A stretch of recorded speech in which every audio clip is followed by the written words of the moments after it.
दिन प्रतिदिन कोरोना की तीसरी लहर को लेकर चिंताएं बढ़ती जा रही हैं।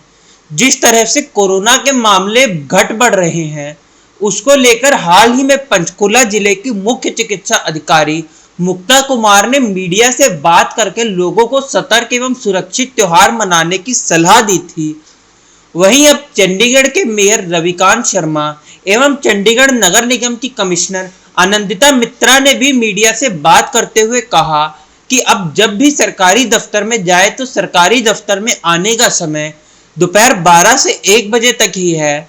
उसमें भी वैक्सीन लगी होनी चाहिए या नेगेटिव आरटीपीसीआर की रिपोर्ट जरूरी है। अगर ये दोनों चीजों में से कोई एक होगी तभी सरकारी दफ्तर में आने की इजाजत मिलेगी। और क्या कुछ कहा मेयर रविकांत शर्मा ने, सुनिए। से कोविड की जो थर्ड वेव आ रही है उसको किस तरह से रोका जाए, उसके उपचार के लिए कुछ गाइडलाइन जो है वो चंडीगढ़ एडमिनिस्ट्रेशन ने है वो भेजी है, तो उसको आपके माध्यम से चंडीगढ़ में जन जन तक पहुंच जाए। तो इसलिए आज की जो कॉन्फ्रेंस करी थी जिसमें एडमिनिस्ट्रेशन ने कुछ गाइडलाइन में कहा कि एक तो जो भी व्यक्ति गवर्नमेंट ऑफिस में आएगा तो उसको जो है वो उसकी वैक्सीनेशन जो है वो एक डोज लगी हुई जरूरी होनी चाहिए, उसका सर्टिफिकेट उसके पास जो ऑनलाइन जैसे होता है मोबाइल पे वो होना चाहिए, या फिर आरटीपीसीआर रिपोर्ट जो है वो 72 घंटे की जरूर होनी चाहिए। क्योंकि इसको रोक तभी पाएंगे जब लोग जो जहाँ पे आने वाले हैं वो कहीं संक्रमित ना हो, इसको ध्यान में रखते हुए कि और लोगों को संक्रमित ना करें। और उसमें कुछ टाइम बाउंड भी करा कि इसमें 12 से 1 बजे तक का जो टाइम जो पब्लिक ऑफिस में जो गवर्नमेंट ऑफिस में मिलने का वो रखा गया है। तो ये गाइडलाइन के लिए आज सबको बुलाया गया। सर, अभी भी कई जगह देखा गया बाजारों में रश है, लोग इसको हल्के में ले रहे हैं। और दूसरा, अभी रामलीला आने को है, इसके लिए आप ऐसा क्या कर रहे हैं कि लोग दूरी भी बना कर रखें और मास्क भी पहनें? देखिए, कोई भी अभियान हो वो तब तक सफल नहीं हो सकता जब तक वहाँ के नागरिक, वहाँ के रहने वाले बाशिंदे उनके साथ ना हो। ये लोगों को अवेयर होना पड़ेगा कि अगर कोई गाइडलाइन एडमिनिस्ट्रेशन ने इशू करी है या कॉरपोरेशन ने इशू करी है या एमएचए ने इशू करी है तो उनकी भलाई के लिए, ना कि उनके अपने पर्सनल कुछ एडमिनिस्ट्रेशन के फायदे के लिए। तो हम सबको अवेयर होना पड़ेगा, हमको उसका पालन करना पड़ेगा। और चंडीगढ़ वासियों को खासकर मैं बहुत बधाई देता हूँ कि देश के प्रधानमंत्री जी ने भी अपने वक्तव्य में पिछले साल कहा था और इस साल भी कहा कि चंडीगढ़ बहुत अच्छे से कंट्रोल कर रहा है। चंडीगढ़ एडमिनिस्ट्रेशन को इसके लिए, डीएचएस को इसके लिए बधाई भी दी थी। सर, आज ही मैं इंटरव्यू करके आया हूँ डॉक्टर नागपाल की। उन्होंने कहा है चंडीगढ़ में अभी तक 11 लाख डोजेज लग चुकी है, यानी सेकंड डोज भी है वो 30% अप्रूव कर ली गई है और अगले महीने तक सेकंड डोज सभी को लग जाएंगी। लेकिन आप लोगों से क्या फिर भी अपील करना चाहते हैं? देखिए, हम तो यही अपील शुरू से करते आ रहे हैं। पहले कुछ लोगों ने भ्रांतियां फैलाई थी कि वैक्सीनेशन से ये दुष्प्रभाव है, उसके ये दुष्प्रभाव है, वो सारी चीज़ें चली थी। मगर आज की डेट में वही लोग जो भ्रांतियां फैला रहे थे वो लाइनों में आगे लग के अपने और अपने परिवार को लगा रहे हैं। ये बहुत अच्छी बात है, बहुत अच्छा मैसेज है। और हम बिल्कुल शहर, गली मोहल्ले में, हर कॉलोनी में, हर गाँव में ये अवेयरनेस कैंप चला रहे हैं। कॉरपोरेशन की तरफ से भी चला रहे हैं और हम पार्टी की लेवल पे भी अपना, हमारे कार्यकर्ता हर घर में जाके लोगों से पता कर रहे हैं कि आपने वैक्सीनेशन लगाई, नहीं लगाई तो बताइए। और जगह जगह पे कैंप भी लगाए जा रहे हैं, तो लोगों को अवेयर करने का जहाँ जहाँ जरूरत है वो पूरा अभियान चलाया जाए। सर, जिस तरह से गवर्नमेंट ऑफिस में जो अंदर काम करने वाले हैं उनके लिए आरटीपीसीआर रिपोर्ट की रिक्वायरमेंट है और वैक्सीन लगी होनी चाहिए, तो क्या जो मिलने वाले लोग आने वाले हैं 1 घंटे के लिए, उनके लिए भी किसी तरह का किया गया?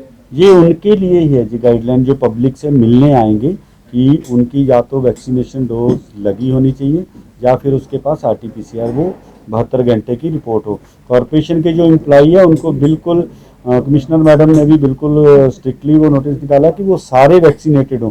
किसी की कोई मेडिकली प्रॉब्लम है तो वो उनसे उसके ऊपर विचार किया जाएगा कि किस तरह से उसको सुरक्षित कर सकते हैं। अदरवाइज सबके लिए, स्टाफ के लिए तो पहले मैंडेटरी है कि वो सारे वैक्सीनेटेड हैं।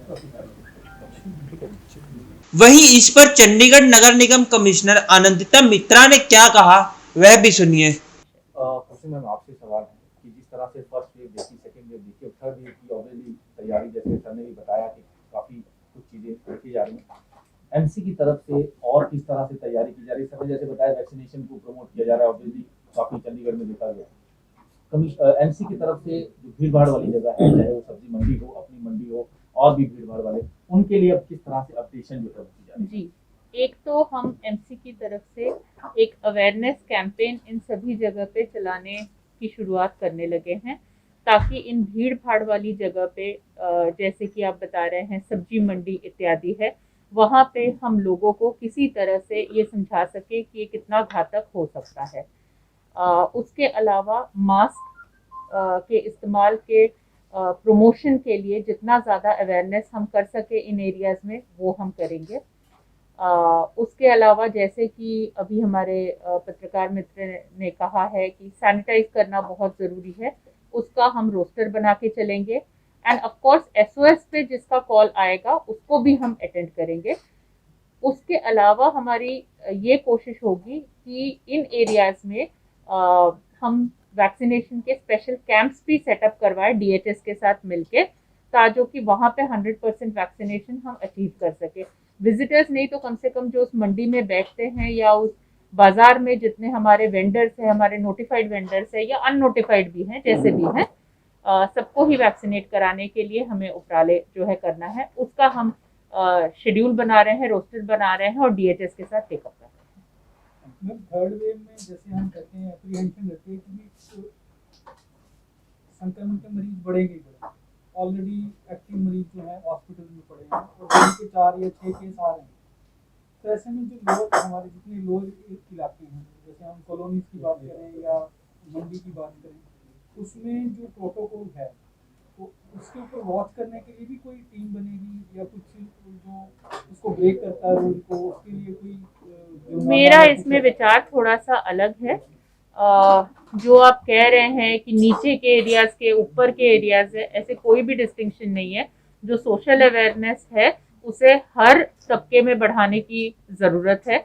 हम सबको हर लेवल पे कॉन्शियस होने की ज़रूरत है कि अगर हम मास्क पहनेंगे, हाथ सैनिटाइज करेंगे या साबुन से धोएंगे, सामाजिक दूरी बना के रखेंगे, तो हमारा बचाव उसमें है और हमारे बच्चों का बचाव उसमें है। सो ये तो हम सबको खुद से समझना पड़ेगा। अवेयरनेस कैंपेन जैसे मैंने आपको बताया, हम हर जगह हर पॉसिबल तरीके से, चाहे हम फेसबुक का इस्तेमाल करें, चाहे हम व्हाट्सएप का इस्तेमाल करें, इन सभी सोशल मीडिया के थ्रू, और जो लोग सोशल मीडिया का इस्तेमाल नहीं करते हैं उनको फिजिकली वहाँ जाके अवेयरनेस प्रोग्राम हम चलाएंगे।